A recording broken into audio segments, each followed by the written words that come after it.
네, 이번 시간은 주목할 만한 취업 뉴스를 전해드리는 시간입니다. 취업엔 뉴스 시간이죠. 네, 한국경제TV의 이지수 기자 그리고 진아연 뉴스캐스터와 함께하겠습니다. 두 분 어서 오세요. 네, 반갑습니다. 반갑습니다. 예. 안녕하세요. 네. 자, 우리 미남 기자 이지수 기자님이 오늘 첫 뉴스 준비하셨죠. 네, 소잃고 외양간 고친다는 얘기가 있습니다. 뭐 어떤 일이 벌어졌을 때 이후에 대응을 해봤자 소용이 없다는 얘기인데 소를 잃어도 외양간을 고쳐야겠죠. 저 대구시가 직원 채용에 특히 의혹이 있었던 국립대구과학관의 외양간 고치기에 나섰습니다. 공무원 가족이 공직 유관단체는 취업을 할 수 없도록 정한 건데요. 자세한 소식은 진아연 캐스터와 함께 잠시 후에 전해드리겠습니다. 네, 알겠습니다. 한 가지 소식이 더 있다고 들었습니다. 네. 어떤 내용인가요? 노사정위원회 소식입니다. 네. 노사정위원회가 고용률 70% 달성을 위한 의제별 3가지 위원회를 출범하기로 결정을 했습니다. 박근혜 정부가 들어선 이후에 첫 번째 본회의가 열렸는데요. 그 소식도 잠시 후에 전해드리겠습니다. 네, 알겠습니다. 자, 취업의 뉴스를 또 잠깐 지켜주러 온 진아연 캐스터의 소식도 들어보죠. 오늘 어떤 내용 준비하셨어요? 네, 나노산업의 성장세가 다른 제조업보다도 빠르게 성장하고 있는 것으로 나타났습니다. 이 산업 규모와 고용률이 매우 좋은 지표를 보이고 있는데요. 이 내용 잠시 후에 전해드리도록 하겠습니다.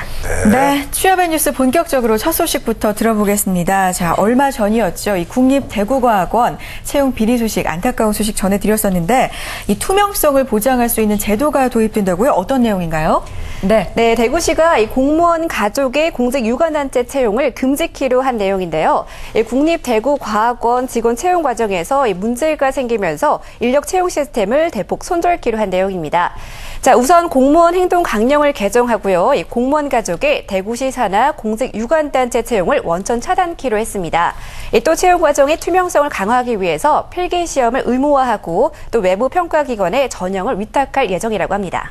네. 자, 선혜 씨, 이 소식 저희들이 이제 저희 방송에서 저번에 전해드렸던 소식이잖아요. 그랬었죠. 그때 정말 속된 말로 열받았었잖아요. 저희가 진짜 너무 화가 났었는데. 화가 났었어요. 국립대구과학관 채용에서요, 공무원과 공무원 가족들이 이제 특혜를 좀 받고 입사했다는 그런 소식이었는데 열심히 정말 취업을 준비한 구직자분들한테는 뭐라 그러죠? 기운 빠지는, 그렇죠. 힘 빠지는 그런 소식이 아니었나 싶습니다. 자, 국립대구과학관 채용 비리 문제가 생긴 이후에 그래서 대구시가 이 직접 규제 방안을 내놓았는데 당시 채용 과정에서 특혜 의혹이 분명하게 포착이 됐었었죠? 네, 이 문제 때문에 미래창조과학부도 조사에 나섰었고 그 이전에 경찰 조사가 벌어졌습니다. 24명의 신입 직원을 뽑는데 무려 14명이 공무원 또는 그 공무원의 가족과 언론인의 배우자였습니다. 물론 그분들도 공정한 경쟁을 펼쳤다면 별 문제가 없었을 텐데 그렇지 않았기 때문에 문제가 제기가 된 건데요. 특히 의혹 정황이 여러 포착이 됐습니다. 우선 이제 신입사원을 뽑을 때 전형별로 점수 높은 순으로 이제 고득점자가 뽑혀야 되는 게 맞아요. 그렇죠. 그런데 그 당시에는 인사 담당자가 점수표를 무작위로 개설해서 아는 사람 순으로 이렇게 뽑은 거죠. 그 심사위원들이 기재한 채점표도 기록에 남기지 않았고 각 전형별 단계에서 지켜야 되는 블라인드 테스트라든가 여러 가지를 지키지 않은 채로 그냥 인사 담당자가 무작위로 선발을 했습니다. 네. 자, 전형 과정에서 분명한 문제점이 있었다 이런 얘기인데요. 심사위원들이 그러니까 쉽게 말해서 점수를 마음대로 조작한 거라고 볼 수 있겠죠? 네. 그 인사 담당자가 어떻게 모든 성적을 이렇게 조작할 수 있고요. 그리고 또 심사위원들이 그쯤 되면은 좀 이상한 느낌을 챌 수가 있을 텐데 맞아요. 정말 이해할 수가 없습니다. 맞습니다. 필기부터 이제 면접 전형까지 심사위원들이 자기가 뽑은 사람 혹은 좋은 점수를 준 사람이 올라와야 되는데 불합격됐다고 생각했던 사람들이 올라오면 분명히 낌새를 쳤을 텐데 제대로 된 심사위원들이 아니었기 때문에 밝혀낼 수가 없었습니다. 왜냐하면 대구 국립대구과학관 관장이 직원 채용에 직접 개입하면서 문제가 발생을 한 겁니다. 규정대로라면 관장은 직원 채용에 관여할 수가 없고 그 각계의 의견을 수렴해서 위원장을 선임을 하고 그 위원장이 그 심사위원들을 뽑도록 돼 있습니다. 하지만 이 규정을 어기면서까지 관장이 직접 위원장으로 참여를 하면서 그때부터 채용 의혹이 시작이 된 겁니다. 네. 그러니까 핵심은 관장은 채용 과정에 직접 개입을 할 수가 없는데 개입을 했기 때문에 문제가 생긴 겁니다. 네. 그래서 전형 위원들을 그러니까 자기 마음대로 소위 말해서 좀 입맛대로 선택을 할 수가 있었던 거군요. 맞습니다. 전형위원 대부분이 관장 영향력 아래에 있었던 사람인데 살펴보면은 위원들이 그 국립대구과학관 소속의 직원이거나 혹은 그 국립대구과학관의 이사가 속해 있는 조직의 관계자들이었습니다. 심사위원 자체가 공정한 심사를 할 수 없었던 건데 실제로 보면은 그러니까 상관의 자녀분들이나 혹은 상관이 아니더라도 자기 직속 부하들이 면접을 보러 온 거예요. 그러면은 이제 채용을 하더라도 당연히 점수를 후하게 주고 또 윗사람 눈치를 보기 때문에 이상한 낌새가 보이더라도 뭐 문제제기를 할 수 없었던 거죠. 네. 애초부터 공정한 심사를 기대하기가 좀 힘들었던 것 같습니다. 네. 자, 이런 이유 때문에 대구시가 공무원 가족들이 시사나 있는 유관기관에는 채용될 수 없도록 이제 했다고 하네요. 네.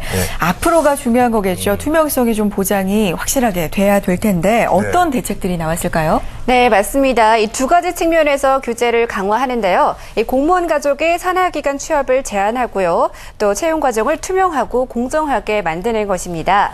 우선 공무원 행동강령을 개정합니다. 공무원 가족들이 원천적으로 유관기관에 취업할 수 없도록 한다는 내용인데요. 그리고 두 번째로는 이 채용 절차를 투명하게 만드는 것입니다. 필기시험 도입을 의무화할 계획이라고 하죠. 필기시험은 외부 전문기관에 맡겨져서 시행될 것으로 예상이 되고요. 또 세 번째로 면접 전형에서는요. 이 기관 임직원과 공무원 전형위원회에서 배제가 됩니다. 또 위원이 면접 대상자와 이외 관계자일 때에는요. 이 전형에 참가할 수 없게 되는 거죠. 또 채용 공고도 투명하게 또 공개하기로 했습니다. 공직 유관단체 홈페이지 또 지방 공기업 경영 정보 사이트, 고용노동부에서 운영하고 있는 워크넷과 또 채용 대행업체, 언론사 등의 다양한 매체에서 공고가 될 예정입니다. 이 아름아름 아는 사람들만 지원하는 이 부작용을 막겠다는 거죠. 네, 그렇군요. 여러 가지 대책들이 이렇게 나왔습니다. 이미 뭐 일은 한번 벌어졌지만 그래도 늦었더라도 이렇게 대책이 나와서 좀 반갑다는 생각이 드는데요. 예, 네. 반갑긴 한데 이게 제도만 또 만들어 놓는다고 해서 무조건 지켜질 것 같지도 않은 것 같습니다. 뭔가 정말 확실한 규제 방안이 마련돼야 되지 않을까요? 뭐 항상 그런 것들이 문제입니다. 뭐 비리가 한번 발생을 하면은 세간의 집중이 모두 그쪽으로 집중이 돼서 후속 조치를 마구 내놓습니다. 근데 그 이후에는 어떻게 되느냐. 보통 이제 흐지부지 되는 경우도 저희가 많이 봐왔습니다. 대구시가 이번에 나름대로 강력한 규제 방안을 내놓은 겁니다. 필기시험이나 또 채용 공고를 투명하게 하는 것 같이 이렇게 규제책을 내놨는데 더 강력한 사후 대책도 내놨습니다. 채용 청탁, 그러니까 공무원 행동강령을 위반한 경우에는 지구화를 막론하고 엄중 문책하겠다. 또 청탁이 명백할 때는 합격을 취소하고 함께 청탁한 공무원의 신상도 공개하겠다. 공무원 신상 공개 이 부분 굉장히 강력한 규제인데 이 채용 비리 혹은 채용 문제가 대구시만의 문제는 아닐 수가 있습니다. 우리나라에서. 네. 이번 사례 본보기로 정부가 이제 떨어진 신뢰를 국민들에게 다시 회복을 해야 되겠습니다. 채용 과정에서 또 공정함 유지할 수 있는 제도가 마련돼야겠습니다. 네, 알겠습니다. 자, 분위기를 바꿔보겠습니다. 다음은 나노 산업에 대한 소식입니다. 자, 우리 오늘 처음 왔죠? 아주 반가운 진행 캐스터 전해주시죠. 네, 알겠습니다. 이 나노라는 얘기 들어보셨죠? 이 작은 세계인 건데요. 이 작은 산업의 성장이 그 어떤 산업보다도 크게 성장하고 있다고 합니다. 이 산업통상자원부가 발표한 자료에 따르면요. 이 국내 산업, 나노 산업의 성장세가 그 어떤 산업보다도 가파른 것으로 나타났는데요. 이 468개 나노 기업을 대상으로 실시한 국내 나노 융합 산업 실태 조사가 나왔습니다. 2011년 국내 나노 융합 산업 생산 규모는요. 총 92조 2,854억 원이었습니다. 그 전에보다도 4.8%나 증가한 수치인데요. 이 고용 인력도 같은 기간에 비해서 6.9%나 증가를 했습니다. 6.9%면요, 이 제조업 전체 증가율보다 2.2%포인트 증가 높은 수준인데요. 이 결과적으로 보면 생산 규모 성장세도 빠르고 고용도 다른 산업에 비해서 활발한 상태라고 볼 수 있겠습니다. 그렇군요. 나노 산업이 그렇게 빠르게 성장을 하고 있었군요. 그런데 나노라는 말 사실 듣기 시작한 지 얼마 안 된 것 같은데 비교적 최근에 발달을 한 산업이죠. 관련 통계가 정확하게 나와 있을까요? 그러니까 나노 산업이 사실 제대로 풀이를 해보자면 나노 융합 산업입니다. 그러니까 나노 전자, 나노 소재 등 그러니까 한 4가지 정도로 분류가 되는데 그동안 이런 여러 가지 업종과 융합이 돼 있었기 때문에 명확한 통계와 또 분류 체계가 구축이 되지 않았는데 이번에 새로 나온 자료 2011년 자료예요. 근데 2011년이 왜 가장 최근 자료냐 하면 지난해 12월이죠. 2012년 3월부터 전문가들이 모여서 이런 책을 좀 만들어보자 시작을 했어요. 그 당시부터 시작을 했으니까 그 전에 자료 2011년이 가장 최근 자료였던 겁니다. 네. 그러니까 이제 정부가 이제 올해 안에 2012년 자료도 내겠다고 했으니까 올해 안에는 저희가 나노산업에 대한 신뢰할 수 있는 자료를 얻게 되는 건데 이 최초의 자료다 보니까 아직은 뭐 미비한 점이 있을 수도 있어요. 분류체계나 업종이. 근데 그걸 또 올해 안에 보완을 하는데 일단은 새로운 분류체계가 나노산업을 4가지로 분류를 했습니다. 그리고 그 밑에는 16가지가 있고요. 맨 마지막 맨 하위 분류는 소분류가 44개 항목으로 분류가 됐는데 올해 2012년 자료를 내고 그 이후에는 매년 통계 자료를 내면서 이번에 작성한 분류 체계가 그 국가 표준이 되도록 하겠다는 계획입니다. 그렇군요. 네, 잘 들었습니다. 네. 자, 준비한 소식 하나 더 있죠. 노사정위원회가 고용률 70%를 달성하기 위해서 세계 위원회를 출범하기로 했다고요? 네, 그렇습니다. 노사정위원회는 김대환 위원장 취임 이후 처음으로 본회의를 개최를 했는데요.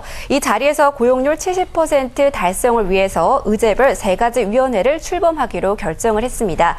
이 3가지 위원회 설명을 드리자면요. 먼저 일가정 양립을 위한 일자리위원회, 그리고 두 번째로 고용 유인형 직업 능력개발 제도 개선위원회, 다음으로 임금 근로시간 특별위원회입니다. 이렇게 3가지 위원회를 출범하기로 했습니다. 네, 3가지 위원회가 생긴다는 소식입니다.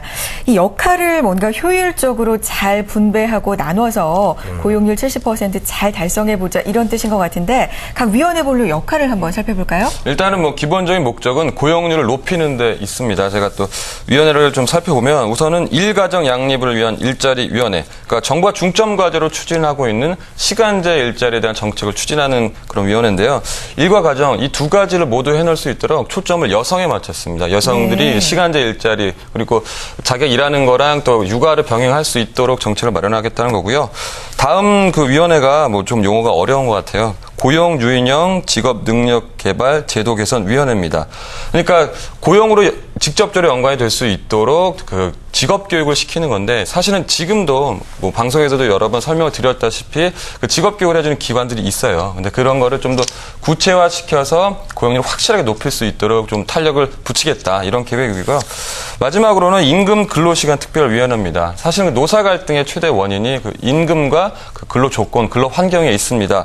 고용률 70% 달성 로드맵에 우리나라 전체 노동시장을 개편하겠다는 의지가 담겨 있어요. 사실 그러자면은 그 임금과 그 근로 시간에 대해서 손을 좀 봐야 되는데 그거에 대해서 좀 더 전문적으로 자문하는 위원회를 만들겠다 이런 겁니다. 뭐 OECD 국가 가운데서 가장 오래 일하면서도 최저 임금이 가장 낮은 그런 수준을 우리가 좀 극복을 해보자 뭐 그런 거죠. 네. 네, 알겠습니다. 3가지 위원회 앞으로의 활약을 좀 기대해 보겠습니다. 네. 자, 이외에 또 어떤 내용들이 나와 있습니까? 그 몇 가지 그 기존 노사정위원회 한계를 극복하겠다는 내용들이 좀 나왔어요. 눈여겨볼 만한 대목이 바로 참여 주체에 대한 내용입니다. 지금 여태까지 그 의견을 내는데 배제됐던 계층들을 좀 참여시키겠다는 건데 현행 11명의 위원회가 20명으로 늘어나게 됩니다. 그 9명의 위원회가 어떻게 되느냐.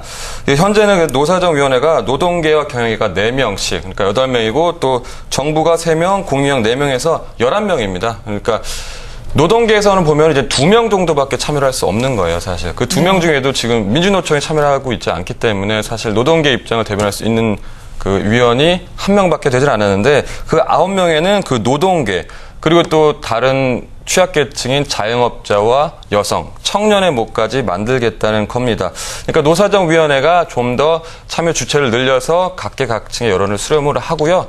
또 말씀드린 대로 3가지 위원회를 신설을 해서 각 정책에 맞는 그 특화된 정책들을 내겠다 이런 얘기입니다. 네, 자 다양한 노력들이 이렇게 계속해서 시행되고 있는 만큼 고용률 70% 꼭 달성이 됐으면 좋겠습니다.